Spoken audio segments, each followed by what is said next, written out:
नमस्कार. रक्षाबंधन निमित्त माझ्या सर्व भावांनी मिळून ठरवलं की वर्षभर महिन्यातल्या एक दिवस काढून आपण सर्वांनी येथे येऊन या सर्व मुलांसोबत टाइम स्पेंड करायचा आणि त्यांच्यासोबत जेवण करायचं. तर रक्षाबंधन निमित्त सर्वांनी हे मला गिफ्ट दिलेलं आहे, तर सर्वांच्या मनापासून खूप खूप धन्यवाद.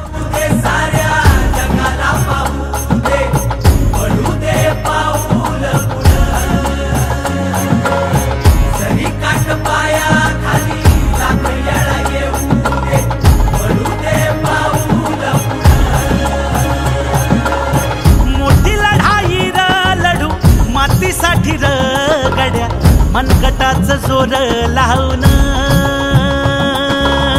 दाटला जरी अंधार एकजूट हो आज दिवा देऊ तेज दावर तू आभाळ